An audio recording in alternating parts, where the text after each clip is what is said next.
Welcome everyone to yet another episode of the People, Passion, and Purpose podcast. We've been on a trend of getting a few coaches in.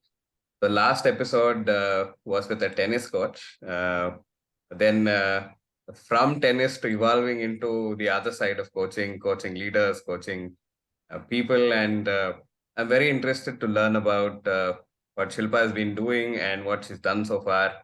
Uh, she's also somebody who's written a best-selling book, so it's called Play It Full. And there have been a lot of awards that have come her way and a lot of recognition as well. So 40 over 40 is somewhere. So inspiring women to get to their version 2.0 beyond 40. Uh, Also named as the 100 most inspiring, one among the 100 most inspiring women across the globe by Kira Assad, South Africa. So a lot of interesting aspects that I want to just kickstart with Shilpa. So thank you, Shilpa, for coming on board. I'm absolutely honored and happy to have you on the podcast. Let's kickstart whenever you're ready. Absolutely. This is my pleasure, Pungi. Thank you for the invite, and I'm happy to contribute, happy to share it with our audience here. Absolutely. So, what got you into coaching? I think very first question. What got me into coaching was my previous life. You know, what happens is usually in life, we pick up a rhythm. That rhythm may be fast, it might be slow, it might be average. What I picked up was a rhythm which is below average. And I didn't even realize. So I started with all this fire in the belly in the initial years of my career. And I didn't realize when I fell down into a slower rhythm, into a below average rhythm. And I would have continued like that forever if not for my company. After 16 years of my career, if my company had not told me, Shilpa, enough of it. We don't need below average people and you're free to go. So this happened in 2018, where when this happened, I would say my biggest illusion about myself broke because I was captured in that Midas touch. I used to be known as somebody with the Midas touch. That's what people used to say in the initial days of my career. And I was somewhere captured in that image. And I didn't realize that, slowly over the years, as a lot of things happen, especially with women, you get married, you have kids, you're juggling with different priorities, you become more of a juggler and you're not giving your 100%. And somewhere in the journey, your career has gone in the back seat. Not that Mm. you did it intentionally, but unconsciously it has happened. And you no longer have that Midas. You've lost it long back. I didn't realize it. And when my company said that, it was like I fell down from the sky because it was something that I had not expected. And I had pretty good education. I had 5 amazing degrees. I'd wrapped myself for a very awesome life. And at this point, 16 years into my career, when I realized that, oh my God, I'm not contributing enough, that was a wake up call for me. So, firstly, I said, I need to see what happened to me. Where did I slip? How did I become a mediocre? How did I start playing a mediocre game? And that led me into a journey of self discovery where I started working with my coach to figure out my missing pieces. Where did they all go? How did I become who I am today? And as I found back my missing pieces, I realized that I can reconstruct myself again. And when I actually put together all those missing pieces, somewhere inside me, I started falling in love with that Shilpa. I started loving it, the way that she was glowing, the kind of achievements that she started creating.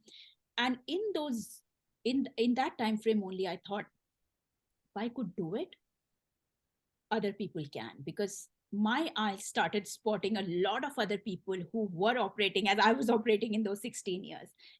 People who unconsciously have fallen prey to the average game.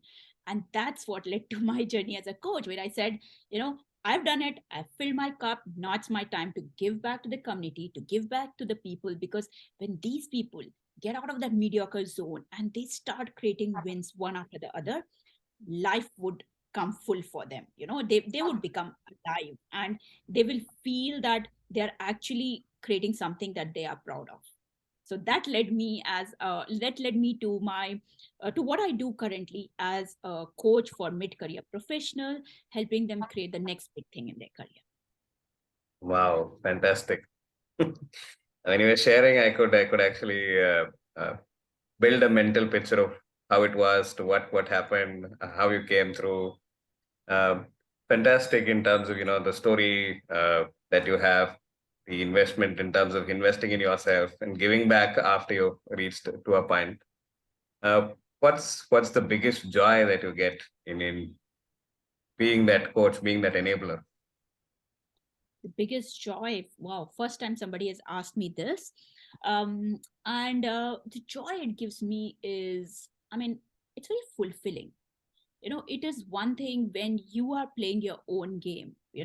So the cricketers, when they play cricket, it is amazing when they hit those sixers and all. But when you enable somebody to hit those sixers, it is amazing, because their win becomes literally my win. That feeds into it directly, right? I don't need any credit, but I know the fact that they are playing there, the fact that they are having that joy on the field, the fact that they are out there, they've got from the side of the arena and they are inside the arena, fighting it, playing it, enjoying it, giving it the 100%. I love it. It gives me that fulfilled sleep in the night, which I didn't had for 16 years, honestly. 4 a.m., I'll have these very disturbing thoughts that there's nothing amazing about me. What am I doing in this corporate life? Am I really proud of what I'm doing on a day-to-day basis? Everything has vanished because I'm literally living my life through these wins that I'm creating. And it is very enriching. Yeah, I can completely you know feel that feel that vibe of fulfillment in the way you share the passion that's clearly there. And you mentioned mid-career professionals. So and you also mentioned sixes, and like we're still in the IPL fever just before today, and uh, and CSK who won that very famously known as the Dad's Army or the Daddy's Army. Very elderly cricketers, like some of them who are very experienced. And you shared something around the Midastat. So people, we've known them as somebody who's already made a name for themselves, and them to come and compete with somebody who's very young, very up and running, is a very difficult proposition just by looking it on paper. But as a coach, what are some of the nuances that you've observed over the years that's been like these are very strong limiting beliefs for people who are there in their 40s or in their mid careers? Absolutely. A lot of limiting beliefs crop up in your life. I don't know from where, but um, you are a product of your belief system. And if you believe, and I've seen this, Pungi, with not only people who are freshers, but the people who are CXOs of a company, and pretty big companies, 40,000, 50,000, 100,000 people companies. If they believe that I'm not good enough, and it is surprising, but it is, because behind the designation, behind the role, they are all humans and they are getting into their 40s and the 50s. Then somewhere they feel that the fresh blood is there. We cannot compete. If we get out of job, there's an insecurity, because especially in India, what I have seen is after a certain age, it is, it's not easy to get a new job. It's a little bit of a limitation which we need to work as a society. But that fear sets in. And even if you've worked in technology for a long long time, I believe that people with 20, 25 years of experience uh, in leadership, executive leadership, people senior directors, vice presidents, they start believing that we don't know enough. We don't know as much as others. And you can see that these beliefs, so I'm not good enough, I don't know enough, I have become rusty, or others are better than me, I'm an introvert. There are thousands of beliefs. What we tell ourselves, it is like a little voice which is walking with you all the time and telling, Shilpa, you're not good enough, or you've become rusty. Think about it. It is feeding that into your mind, and you come to believe that. And when you come to believe that, you start taking a back seat. I'm not as good as I'm, maybe I'm not making sense. Maybe I will make mistakes. Maybe others are judging me all the time. What if something wrong comes out of my mouth? So it leads you to take a back seat. And that's where, somewhere you start slipping into the average zone. Hmm. Yeah, I completely agree. So in terms of questions that people ask themselves in uh, for themselves by themselves versus on the outside, there's a facade, or there's that image saying everything is brilliant. You're leading a huge company. There are questions on the inside. There's a game that you play on the outside. There's a game that you play on the inside. And I think I've also heard this many times that it's very lonely at the top. And also and I think even as a generation, we are not really there in sharing our vulnerabilities openly. And how do you make sure that people feel comfortable with you and share it as a coach, because it needs people to break open their shells and really share their real self with you as a coach if they want to see any progress at all. Absolutely.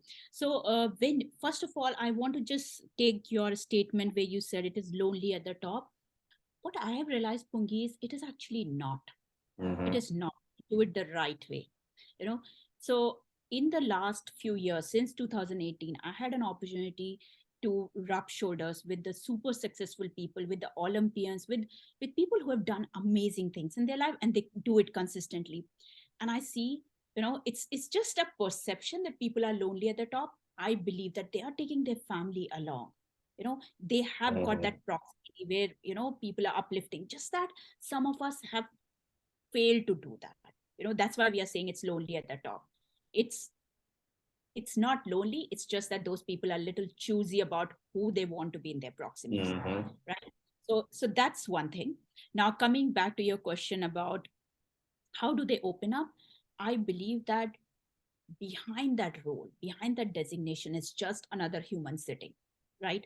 So one is the confidentiality. Like, the first scare that we have is, if I tell it to someone, my fears, if I voice out my fears, the world will come to know about it. So firstly, them knowing when they're working with a professional, they can be 100% assured. And I worked with my best friends, and when I say best friends, these are the people whom I meet on weekends. So you can imagine the closeness that we have, how closely bonded we are. But nothing out of that goes out to somebody else, to a third friend. It just doesn't go out, because this is how the profession is. It is about 100% confidentiality. And I do share stories of people, how they have fought their fears, how they have fought their insecurities, their self doubts, and what is it that they ended up uh, creating in the end. But there's never a name to it. So this is the Mm-hmm. first. Confidentiality is the first thing. There's never a name, because most of them work at a very senior position in the corporates, and a lot of things. We not a lot of things I don't even write in that story, because they are like pretty much them and me. But I would say, firstly, they need a safe space. And if you can give them that safe space where they can just be themselves, they don't need to put their best foot forward. Enough of that doing it in the outside world. Bahut kar liya bahar. Here, they don't need to step into their best form. They're not here to impress anyone. Plus, they are not here to criticize themselves as well. Sometimes we are too hard on ourselves, and I Yep. see shades of it in different people. So there's no need to just beat yourself up for who you have become or the kind of game you're playing. It is about just being there in your most authentic form. And literally, what I do is looking into their life through their eyes. In fact, I use this word so much with them, because their words are leading me to see what is happening in their life. And based on that, I experience what they are experiencing. And based on that, as a team, we work together to help them move from what they are experiencing to what they would rather experience, where they would love to Mm-hmm. be. I feel that safe space is the first step. And then, Then only, once you I even say, a lot of people complain that our children are doing this, and in our house there were never any teenage dramas, because what what we do is, what we fail to understand is, we cannot just give the gyan. It just doesn't go anywhere. It has to be contextualized, and before it is contextualized, it has to be, we need to reach a spot where that person is standing. Only then you can hold the hand and lead them through a journey. It's the gyan which you are giving, the person is not even listening, they cannot even absorb it. It doesn't make sense. So you have to literally go in their safe space, make sure, understand that what is it that they are going through, what are their fears, what are, like, you can just dismiss it, or you can work with them and, you know lead them towards a better life, a better career. Absolutely. I think contextualizing what you're sharing, not just, giving Gyan. So whenever, somebody asks me saying, can you help? I usually ask them, are you looking for advice? Are you looking for listening? At a lot of times, I think we're looking for somebody to just listen. And majority of my breakthroughs that have happened is coming through a time when I'm listening to what I am sharing. And I feel, oh, maybe it's not that bad, or am I taking on something like this? Is it really what I feel?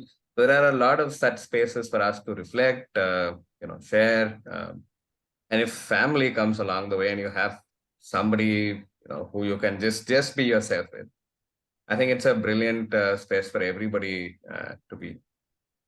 So, a lot of questions on the coaching. Uh, what's what's Shilpa's passion, interest apart from coaching? My passion, interest, I love to travel, Pungi. I Mm. love to travel, soak myself in different cultures. So it all started when I started with coaching. It was like, I should be location agnostic, I should be able to work from anywhere in the world at my will, for how much time I want to be, so that I can literally be part of any small town around the world. I can just literally stay there for a week or 2 week or a month, and just work from there. And this is what I love, traveling, exploring new places, and taking my family along. So I'm a very family oriented, and this is something which I really emphasize. A lot of us, as we move forward in our career, we forget to take our family along, and that's where it is lonely on the top. That's where it becomes that. So take your family, because if family is with you, one, you will never have to create that facade, because family is looking straight into your eyes. My girls, my husband, they walk with me, and they're part of what we do.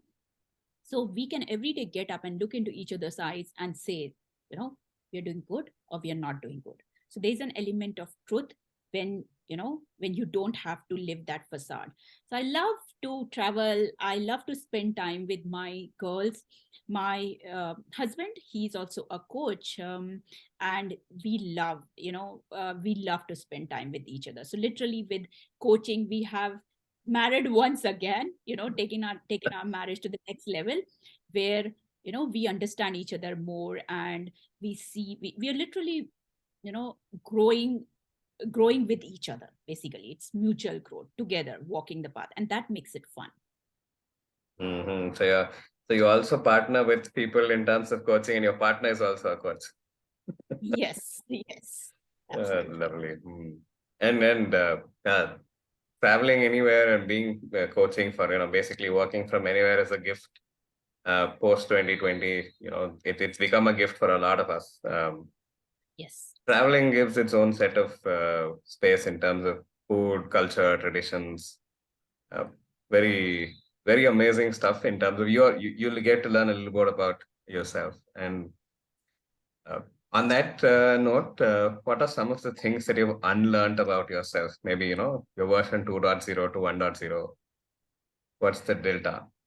What I've unlearned is that my introversion, it's not a weakness. And I think that has been the biggest learning for me, because all my life I used to tell myself, Punki, that it is natural that I don't want to go to those lunches in the office, team lunches, evening drinks, Friday drinks, and all that.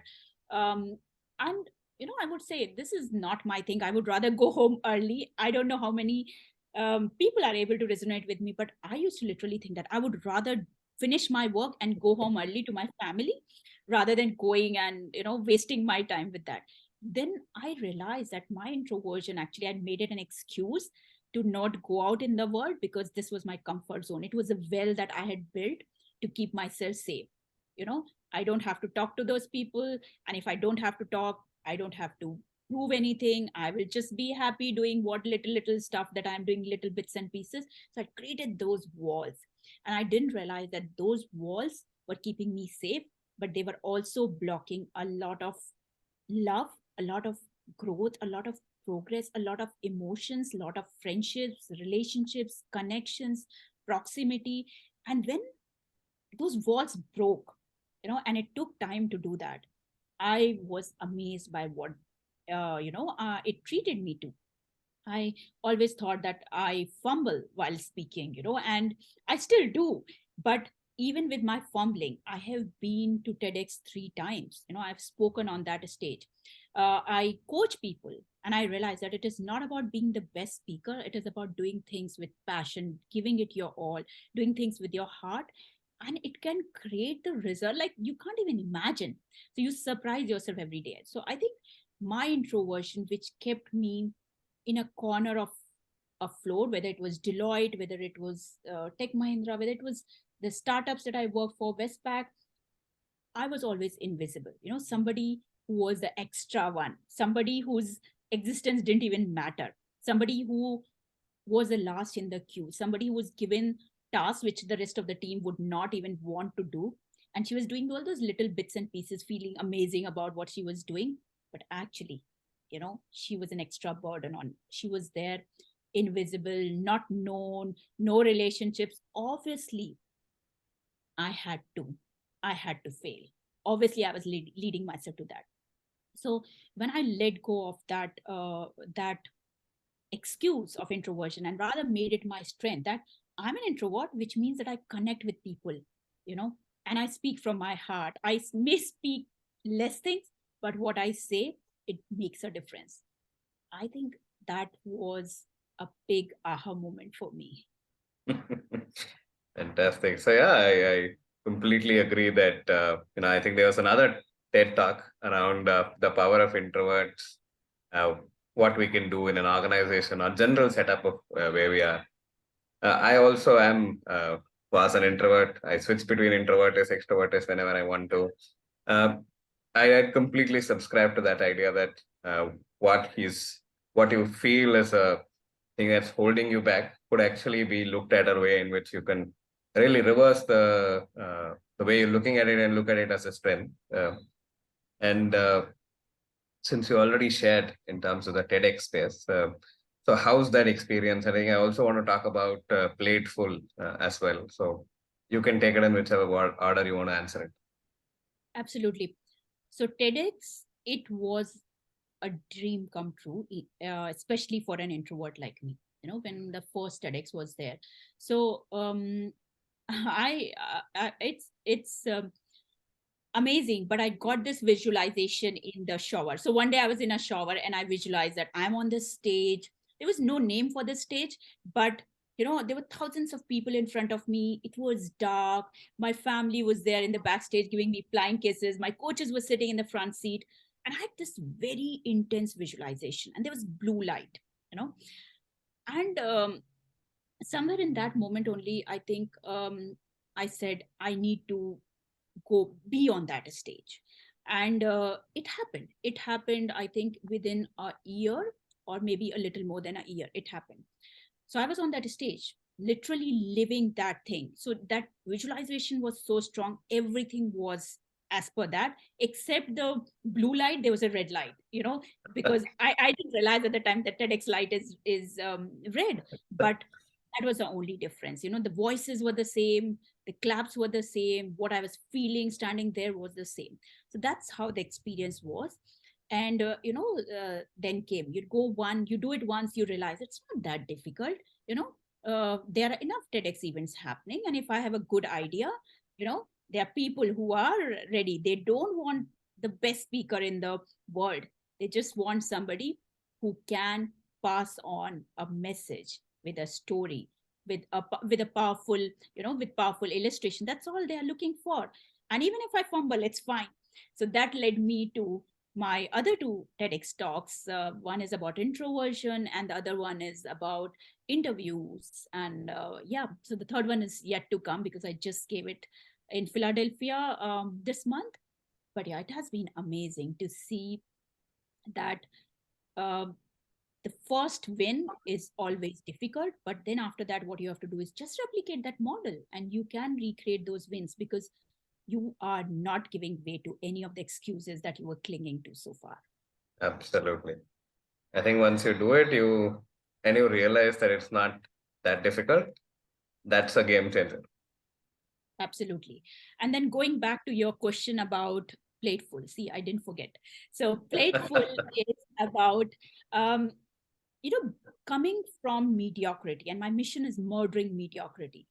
And it was like, if when we murder the mediocrity, what is it that we do? What does it mean? And then I realized that plateful is about giving it your all. So it is about the triangle of life. I call it the triangle of life. On one side, there's your achievements, which is your role, your designation, the money that you make, the wins that you create. One side, it is your relationships at home, at the workplace, in the community, in the world at large. And the third arm of the triangle is your health, physical, emotional, mental health. And you need to play it full across all the three areas. You know, if you if by chance any one side is ignored, any one arm is ignored, the triangle will collapse. So that is how the plateful concept was, it was conceptualized that Mm-hmm. we need to be full across all the areas of life, and we cannot ignore, because this is literally what happens. We start with our career, and as we start with our career, we go a long way. We focus, how those bachelors, people who are unmarried, they spend a lot of time in the office, and then we realize that, beyond that, we realize that they're spending so much time working till late hours, because career is their primary thing. And then as you grow up in the career ladder, you realize your family is left behind. You have not taken care of the relationship. You go back, you hold your family's hand, you walk, and you realize you don't have the energy left because you have ignored your health. So all three need to go together, and that's what is playing it for. Wow. That is amazing. I think three arms coming together. I could visualize the triangle in terms of our relationships, our health, the role that we play. I think that sums it up in a lot of formats. And I think also there's a power to three things. Everywhere three of them get together. They were three, and really a very succinct way to understanding how this is. And uh, as coaches, we're always curious and curious to find how did this murdering mediocrity really come through as an idea, and as that phrase or metaphor. Yeah. So look, mediocrity is what I realized I had wrapped myself in. So it was my moment when, my company let me go, and I was like kind of left on the road.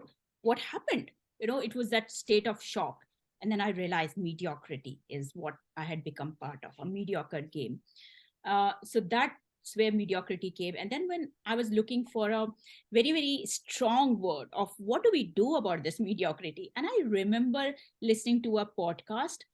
I forgot who that person was, and he used certain words, and out of that, suddenly the word mediocrity, murder struck me, and that's where murdering mediocrity was born. And literally my mission. And I think uh, I totally believe in it, having lived that life of a mediocre and having murdered it and having enabled a lot of people to get out of that mediocrity. I feel that that is very much in my heart. It is very close to my heart, and it does wonders. Fantastic. So, sometimes life missions can actually come from another podcast. Interesting words like murder, which you associate with something not the most pleasant of ones, and then putting it with something else. brings you a complete new ball game altogether. Yeah, absolutely. And some people, I get asked a lot of times on LinkedIn, a lot of people approach me that this is really interesting. And some people have positive things. Most people, I would say 90% people have positive things, but 5-10% you meet those people say, isn't murdering a negative word? And I say, I want to have that impact, in your brain, because not all the time false positivity is required. I want it to have the right impact. And that's why I've chosen such a strong word, because it just flips your life when you murder the mediocrity.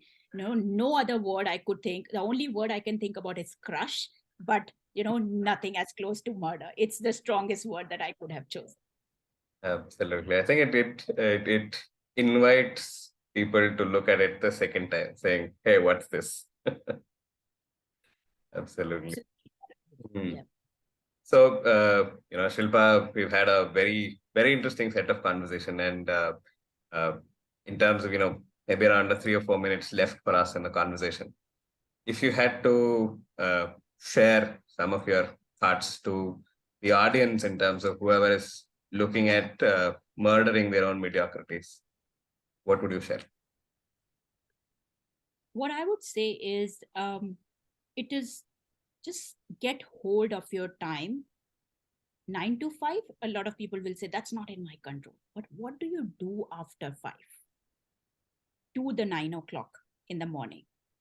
Just focus on that. What is it that you are doing? How are you leveraging time, that downtime? Because what you do there defines whether you are slipping into the mediocre game, or you are uplifting your life. So spend some time, restructuring how you spend that time. And from that, pull out some time where you can which can pave way for the future, which is pointing the needle forward, because it is easy to get stuck in the day-to-day rut, which I got stuck in, because it's a hamster wheel. Every day you go to office, you come back, or you work from home, you wrap up your work, you spend some time with your family, make dinner, eat, go to sleep, watch some TV probably before going to sleep, and the next day again it starts. So it is easy to get caught in the day-to-day rut. But what really makes a difference is what you do beyond those 8-9 hours. How are you spending that? Is it just to do what is day to day, or is it something that is propelling your way forward? So have control on that time. Even if you can get control on, I would say, 2 hours or even 1 hour out of your day on that, and you can spend time in reading. And I would strongly suggest a coach to everyone. I have a coach, I coach people, I have a coach, my husband is a coach, he has his coach, our girls have got their coaches, and the best coaches in the world, because it depends. It the quality of the coach impacts the results that you create. So either go for a coach or read some good books, or work with mentors, but get something in your routine which is pushing you upward. Because if you're not growing, you know, literally, I would say you're dead. Literally, anything that is not growing is just there, stagnant. Hmm. Thank you for sharing. Your experience, your words of wisdom, um, your experiences with TEDx, writing the book, the three arms of playing it full, uh, and it's been a fantastic thing. And there are lots of things that I've learned. It's not that lonely at the top if you take your family along. Not just maybe family, but anybody else that comes along with you. And your experience, I think, in terms of working with leaders, some of the limiting beliefs, what makes you happy. There was a lot that we covered in close to 25, 30 minutes, which for me is a learning. I take that out, that it's possible to do that in the half an hour. I'm a fan of a longer version of this, but then very, very amazing. And also thank you to Jigyasa for putting us through. And just for a note in terms of the audience, as this podcast, Shilpa and I meeting for the first time ever. So we've not Yes. person we've not met virtually either. So this is something that happened just like that. And uh, a message came on LinkedIn saying, there's somebody who I would like to have on a podcast. Would you be interested? I said, why not? Let's see where it goes. And we're here. Absolutely. And that also shows, Pungi, that me as an introvert can work with anyone. And you can step into your introvert avatar and your extrovert avatar, anytime. So yeah, we are not strangers anymore. And thank you for this Absolutely. opportunity. Yeah. Really Thank you appreciate so it. much. Yeah.